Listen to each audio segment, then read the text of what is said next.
I'm in the business I'm in because of Junior Civics Class in School 43 in Indianapolis. I'm trying to be a good citizen. And so I do want to talk about social issues.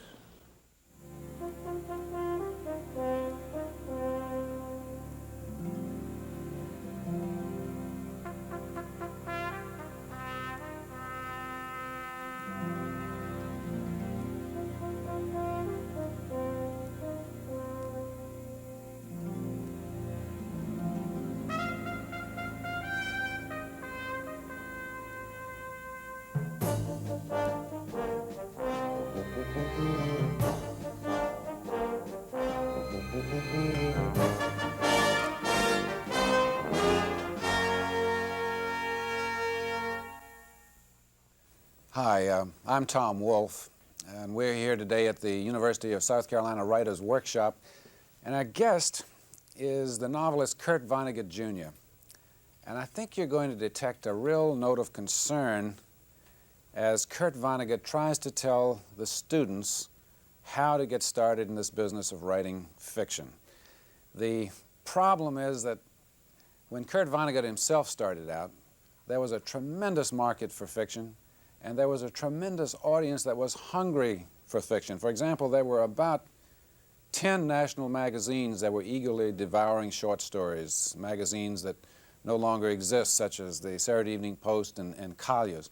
And you'll find that Kurt Vonnegut really searching for some way to help writers in the situation today get started. Finally, you'll see both Kurt Vonnegut and the students begin to search their own souls and to try to figure out how to save themselves as people who have that calling of writing fiction and who are also find themselves citizens who are writing fiction.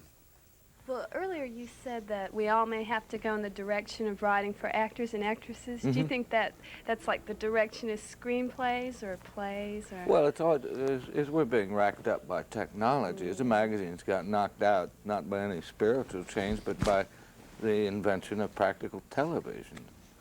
And then the advertising agencies declined to advertise any more in the magazines, figuring television was a better buy, so the magazines died. And so ordinary citizens like us had our lives radically changed by technology, and it could happen again. One of the terrible things about teaching in a writer's workshop is that you know the industry is dying. You know, it's like teaching somebody to play the sackbut or the virginal or something like that. You know, there's not a whole lot of lute work out there right now. And it becomes tragic when a student reaches this level to have to say, well, you know, show it to your relatives or mail it out and see who'll print it. But there's practically no outlet now. Well, I don't know. I think we're being a little over-gloomy about the future of fiction. You've got to have confidence in yourself. I live in Sarasota, Florida, and Corky Christiani gave me a great line one day. She's one of the great horsemen of the world, comes from the Christiani family. She said, you know, there's one beautiful thing about the circus world. You live in this world, and if you can do a triple back somersault, that is something they can never take away from you. And you know you can do the triple back. Everybody in the world knows, and you are respected for this. So you have to know you can do the triple back somersault, sometimes even before you can do it. Well, where should good writers, what should you think they should do then? You said. Well, I think we're realizing in this country that the people are going to have to rescue themselves through autonomous local collectives, I think, because the government can't do everything, and the National Endowment hasn't got enough money to publish all this. I suspect that God rations different sorts of people and assumed that we were going to be nomads or small communities of maybe 50, 100 people at the largest, and that God made sure that genetically we had a leader, we had somebody who could run very fast, we had a seer, as possibly an epileptic, who would get us in touch with the gods, and a storyteller. The storytellers are very common, as if you're in any university in the country. If you call together a creative writing class, there can be a remarkable number of people who are born with this talent, because God wanted us to have enough storytellers. And now, in a country of 200 million people, the conglomerates are saying, well, let Mario Puzo tell the stories for us all, and we'll give him $2 million. And let Frank Sinatra sing all your songs, and we'll give him $5 million a year, and the rest of you, you don't need to sing, you don't need to dance, you don't need to write poems, you don't need to tell stories anymore. That's all taken care of in either Burbank, California, or New York City. And it's a tragedy, because there are all these people with a God-given talent, and I'm serious about the people of Indianapolis, because that's where I ought to be. Is that city has 1 million people in it now. My family was there for 3 generations. I know a lot about them. That town is 10 times the size of Athens in the Golden Age. It has no literature. Those lives are going totally unreported. The people have no mirrors held up to themselves. This is what your life looked like. And this is tragic. We've got to become more local again somehow. Well, people are in a frame of mind that think the city-state's a very good idea anyway. But the literary problems of this day are largely political and technological and not spiritual. How about people like Sam Lawrence and Silverman that have pulled off from the conglomerates and have their own writers, as in your case? Well, they're going to die, and there aren't going to be any more like them. Robbins just came out with John's book, Yeah. I mean, there's got to be some hope out there someplace. Yeah, well, Sam Lawrence, my publisher's a good pal of mine. He brings out about 20 books a year, and he is one of the last of the personal publishers. But he is plugged into an enormous conglomerate. I mean, there's Sam Lawrence Incorporated, and that's my publisher, but he is tied in with Dell, and Dell is in turn owned by Doubleday. But that's all publishing anyways, as the whole thing could be owned by a cat food company, which How do you see that things are going to get more localized then? How is there going to be more storytelling done? That's for you to figure out as a citizen.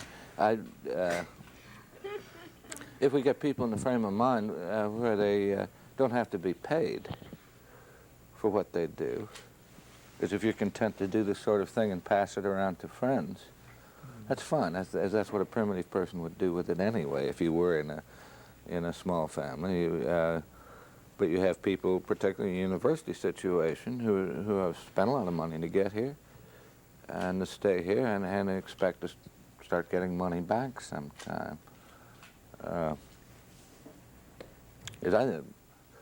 I think poetry, I think we all ought to be writing poems perfectly routinely. Just as human beings, we all should have written a poem for somebody today because it's Valentine's Day, and whoever receives it should read it and give you a kiss and throw it in the wastebasket. I like the idea of disposable literature, or literature for a narrow number of people. Back when the feedback was better, or particularly when there were more magazines and they were printing more stories, did you find that the type of feedback that you got, and being able to sell it to this particular magazine or that magazine, the one that you wanted to, affected your work? Was it better then, do you feel? Or, has it become better as you become an established writer? The advice that the editors of these slick magazines gave took me a long time to realize. It was almost all in Aristotle's Poetics, and that it seemed to be schlock information you were getting, but in fact treating a story as a gadget, as a Model A Ford, how to get the damn thing started again. And the advice was all terribly interesting, and we all came up through this world. I was writing short stories for slick magazines, and so we know how to tell a story. I can tell you in about 5 minutes, but younger people often consider it corrupt to accept advice of that sort.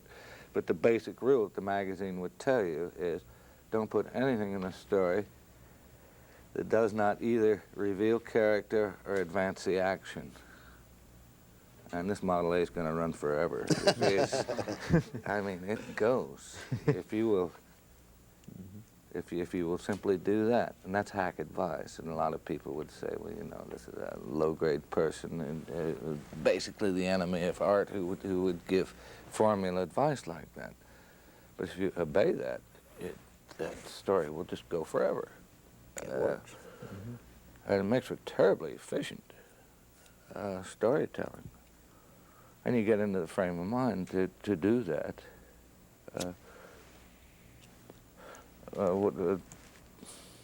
And the quality of the stories in the Saturday Evening Post and College were quite high. And the New Yorker was regarded, and Harper and the Atlantic were regarded as superior, and you were really an artist if you got up to that level, which I never reached, incidentally. I've never published in a so-called quality magazine. But also, there was snobbery in those magazines. Educated people digging each other with their elbows. And less money, too, right? Yeah. Yeah, Harper's paid $500, the Post paid $2,000, you know, so you start with the Post. But the premise is what if, what if, what if? Yeah. And so many young writers are too polite. I mean, we try to be polite. We try to be nice to each other. You don't insult each other. And you have to learn to be really mean to fictional characters, because they're not real people. And it's your politeness and you make the worst possible thing happen, which is just the opposite of the way you conduct your life. But there's this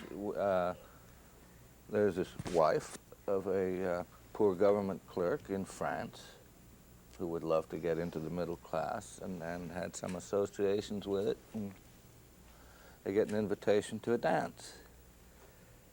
And she wants to go. And so he is able to get her a dress, but she doesn't have any jewelry to wear to go to this dance. So she borrows a necklace from a friend. Beautiful necklace. And they go. Well, how nice. Is here these people are having some fun, right? Let them have fun, go home and give the necklace back. Why not? And it's a nice story about a nice evening. These people always have to remember. But what does a writer do? She loses the necklace at the party. A $60,000 necklace, and her husband makes $6,000 a year. They lose it. Well, this is a famous Maupassant story, is the necklace. The worst possible thing that happened to this innocent child, I mean, there was nothing ugly about this wife at all. She was darling. And so they spend the rest of their lives earning enough money to replace this necklace. But you have to be mean is make the worst thing happen, is that? Well, if a guy's on a chain gang, he's got to do road work near his house. All right, he'll be able to conceal himself from members of his community, from his family and all that, except his goddamn dog recognizes him. That's his story. What's the worst possible thing? Why isn't it enough that this man was on a chain gang, having to work near his own home? It's all right, let him spend the day and reflect on it and then go back to prison. No, it's something worse than that's got to happen to him or it's not a story. Knowing now, after writing for a long time, even if you were making, you know, a living at writing, but not really getting that much recognition during those first years, how does it feel now? I mean, is it a good feeling or is it a scary kind of feeling, knowing that whatever you put out, it's got your name on it, it's got Vonnegut on it, is going to sell, is going to be a success? I mean, is that... It's troubling, yeah. And, well, one reason people want to become well-known is people will forgive you an awful lot if you're simply well-known. People protect well-known people. And so I think my last book really was quite bad. And But people want to comfort me about that and everything, so it's nice. They have a family feeling about it, and this celebrity society we have is tragic in a way, because we have a family composed now of Jacqueline Onassis, Marlon Brando, and you know there aren't even 52 of them. That People magazine and us can't go 52 weeks without without repeating, because we don't have 52 celebrities. I think we've got 46 or It's tough at something the like top, that. isn't it? Yeah, but this is our family now. Well, as Andy Warhol said, eventually everybody's going to be a celebrity for 15 minutes. Yeah. I don't believe that. But we've got to become more local again. Our poets have to be. We have to have a local poets. But when I grew up in Indianapolis, radio wasn't much, and the highways weren't much either. So Indianapolis was like some provincial capital, like Sofia, or like Bucharest. And I knew the conductor of the Indianapolis Symphony Orchestra, Ferdinand Schaefer. He'd come over to our house and eat supper. I took clarinet lessons from Ernst Michaelis, who was the first clarinet in the orchestra there. I knew the sculptor who made the friezes on my high school there, big friezes on the front. As when buildings were built there, as my father was an architect, my grandfather was an architect, I knew the architects who designed these office buildings around town and all that. All that was just wiped out by the Second World War, by television and all that, and so now they want an architect as hire Edward Durrell Stone or Empire, and they had to hire Serge Koussevitzky's nephew to direct the symphony orchestra, and all this. And I want to see America become local like that again. And by God, it's going to. As soon as we run out of gasoline next August or whenever the last drop goes. Do you write quickly? Do you do a lot of revision? Do you have writer's block? Two kinds. Yeah, sure. Lots of blocks, but mainly I think because I don't have anything on my mind. I just want to write a book. But there's basically two kinds of writers. There's swoopers and they're bashers, and the swoopers, I assume you're a swooper, right? Probably. I mean, but you're soaring along there, and then pretty soon you got 600 pages, and this isn't quite right, and that isn't quite right, and everything. You're gonna come back and refine this scene and throw that out. I was interested in, when you're talking about working at GE and PR, how you made that transition to writing, how you got into literature. Was it a planned thing? Did you know you were gonna get out of working where you were, or how did that turn out? We were an ambitious generation, having come out of the come out of the Depression, and we were going to go as far and fast as we could. And we're naturally job hoppers all the time, and made us rather unreliable employees. We were good. We were damn good at our jobs. That was important, and so you couldn't be fired. But the boss knew that you were looking for some better opportunity all the time. And so it was that sort of hustle. As on the weekends, I'd try and write short stories because that opportunity existed. And then I sold one, for several $100. It was more than they were paying me at General Electric. So I left. So we were an opportunistic generation, and sure, do all kinds of writing. But it was easy for me to go back to an ad agency, I was in mid-career. I had several books behind me and all that, and I went and wrote ads for a while. I didn't mind that. They were good ads. They were good enough. You don't think that ours is as an opportunistic generation as yours? I mean, you don't think that we have to have that same, or that we do have that same drive? Well, I don't know you. I have 6 children, and it seems to me that they're not willing to take any kind of job. I always was, and I found any job interesting and kind of marvelous to have a job. And they have higher standards as they consider certain jobs demeaning. Is another thing I recommend to people is that they be humiliated, that everybody deserves to be humiliated. And, it's always great that I was a private first class for 3 damn years with a war going on. You know, everybody else got promoted. There were casualties and no promotion for me. And people spoke to me abominably, and that was all very good to me, good for me. What was your first story, Kurt? It was the Barnhouse Effect, and that was Knoxburger, and I just could not get the ending right. You know, I could never end my stories. And so finally I heard Collier's had bought it. Knox bought it? Yeah, Knox bought it, and it was $750. And my agent had finally ended it for me. Isn't that disgrace? It was a matter of about 2 or 3 lines, and Ken Littauer, who had been fixing editor Collier's for years, just finally got exhausted sending this damn thing back to me and then back to the editor and everything. So he put the proper ending on it, and that's a dishonorable story. I've got another one too, as a hack, as a person who can take advice from other people, and they, you know, is writing me a Western, writing me a detective story. And a true creative writer cannot deliver that sort of thing. And, or, you know, if you asked Faulkner to write you a story of a certain sort, he would say, yeah, he would do it, and you would get something very different because he can't control himself to that extent.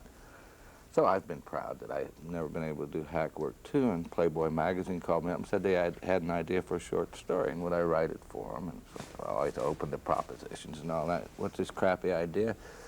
It was so goddamn funny. Rolling on the floor, and thank you very much, and I sat down and I wrote my version of it. That was once. That was... You have an ability to bring social issues to the public, to the way they can read them. A lot of social issues have been brought up lately in books, and they're so depressing, nobody gets past the second page. Do you set out to do that, or does it just, is that what's on your mind at the time? Social issues? Well, war, prisoners, the thing last night with the prisoner getting out, that's a big deal right now, and a lot of people that I've talked to don't want to read about that, but they don't know they're reading about it, it seems. When you talk about Kurt Vonnegut, it's like Kleenex and Vaseline. It's, no, you know, but that's simply storytelling. Is if you are willing to tell a story, is to have a character want something strongly, and to put only things in the story which either reveal character or advance the action, so that the thing moves right along there. You can say all sorts of things. You talk about the prison system or about shopping bag ladies, because my book is full of shopping bag ladies, and it's a very upsetting subject. But if you make the thing move fast enough, people will accept that. There's a problem with storytelling, and not that picking an unpleasant subject. But I think some of the greatest social commentary is in British detective novels. Is what they say about our society. It's just wonderful, delightful, and meanwhile they're keeping you going as who committed this crime and why and all that. But meanwhile they're really pouring things in your ear. I like that. I mean, I'm in the business I'm in because of Junior Civics Class in School 43 in Indianapolis. I'm trying to be a good citizen, and so I do want to talk about social issues. Is people who have no interest in our society annoy me. Question from the girl in black background.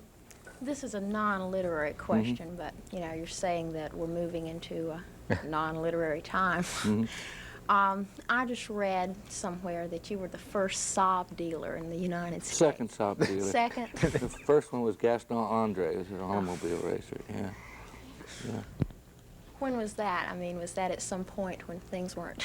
Yeah, I'd gone broke.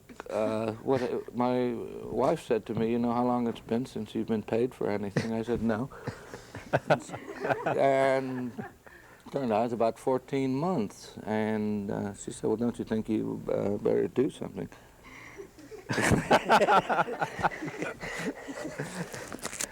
And so I first went to work for an ad agency in Boston.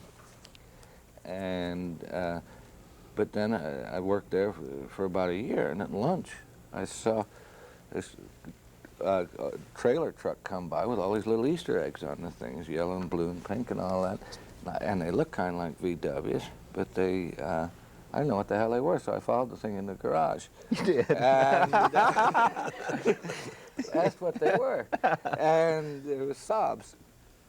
And so then I found out where their headquarters was, and I said, hey, how about giving me a dealership? And they said, okay. And so I went to a filling station operator on the Cape where I lived, and he had a lift, and he had wheel alignment stuff, and he had a lot of swell tools and all that. And so I split with him on the profit on each car. And I think it was the business story of the year because I only lost $6,000, and I should have lost about 112 if I'd been as properly active. What'd you call yourself anyway? Saab Cape Cod, and it turns out that you cannot get listed in the telephone directory with a name like that. They said you can call yourself Cape Cod Saab, but you cannot put the name of your product, or we won't put you in the telephone directory. And I got mad about it. And to what do you owe your failure? It's a Saab dealer. Success. I mean, unwillingness to trade. Would you buy a sob story from this man? I'll think it over. I looked at the warranty clause very close. No, but the trouble was that the Saab had a published price, which was $1,850, and they cost me $1,500. And Americans, when they hear the car price is $1,850, well, all right, yeah, let's really start talking. You know, oh, yes, right, yeah. They're going to knock at least $100 off, and if they knock $100 off, you're out of business, because they must pay that $1,850. How'd you hold the line? We screwed them on the radio.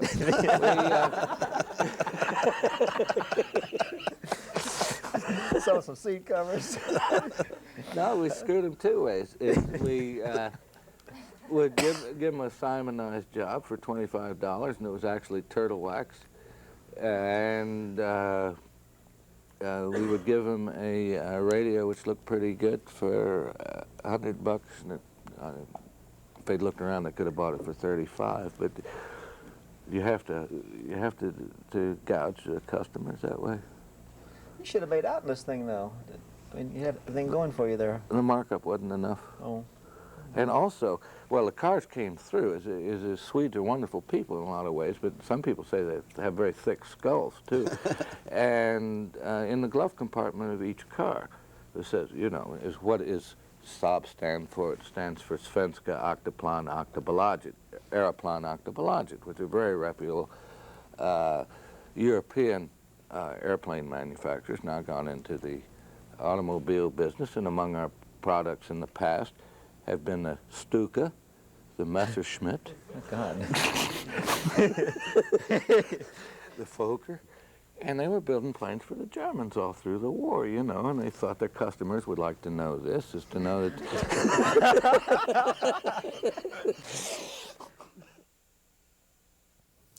From Columbia, South Carolina, this is Tom Wolfe, thanking you for joining us for the University of South Carolina Writers' Workshop.